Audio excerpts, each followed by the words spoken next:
So I think a lot of us bargain with God or with Source or your higher self or even your intuition. So here's why.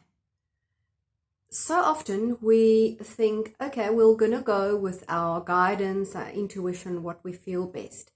And then we look and see if things work out according to what we expect or project. So in other words, we follow guidance, we think we follow guidance or intuition, but we are still set on what the outcome must look like. And if there's a mishap, then we think, oh, it wasn't guidance, or it wasn't according to our intuition. So let me give you an example. So this morning, I got this strong urge, and I often do, I just needed to get my body into water, into the ocean. And I had a million things on my plate, and I could have said a lot of things, traffic, this, that, the other, don't have time.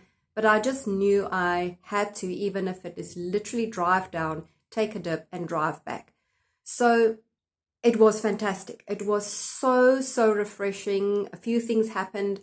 But it wasn't even about that. Nothing extraordinary happened other than just I had a great time. And on the way back, here I was slap back in a traffic jam, in quite a big traffic jam. And part of me, the human, was, oh my word, I shouldn't have gone. But I actually didn't feel that. I actually didn't.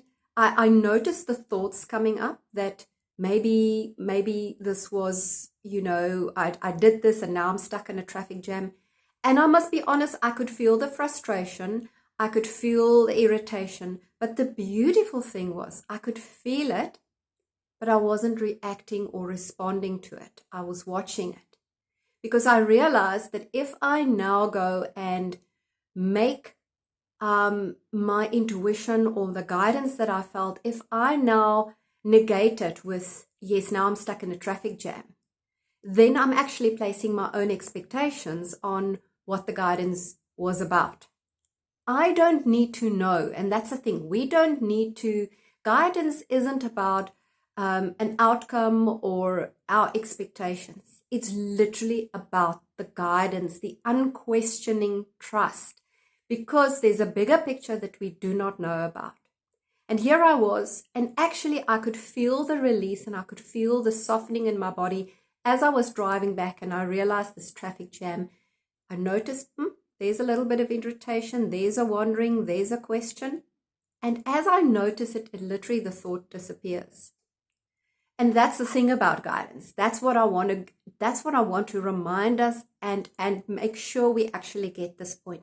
Guidance is not about our expectations or our limited view or, oh, look. And so often we even pat ourselves on the back that, oh, that was the right guidance because of X.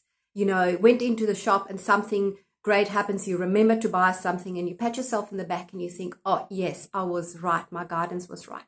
That's not the aim and the object. The aim and the object is to trust totally, fully, and to know in your body you are still trusting, you are still in guidance. And I can now question and say, why did I need to be in the traffic jam? Maybe to see these patterns come up. Maybe that was exactly what I needed to see, to just witness it and just watch it. But also the point I want to make is it's actually not about us finding the reasons of why I needed to be there. Yes, it's helpful and it's wonderful if we see it. But true guidance is really true guidance. You feel it in your body. You are so aligned. You are so soul embodied that you just know that that is what needs to happen, regardless of the outcome. We must stop bargaining and we must stop placing our expectations on Source or on our higher self or on whatever you call it. That doesn't matter, because that's not the aim and the object of guidance. The aim and object of guidance is to know and to be so embodied with your soul and so in flow that you follow it regardless. Hope that lands, and I'll be curious to hear your thoughts. So please like, comment, subscribe, and I'll see you next time. Bye for now.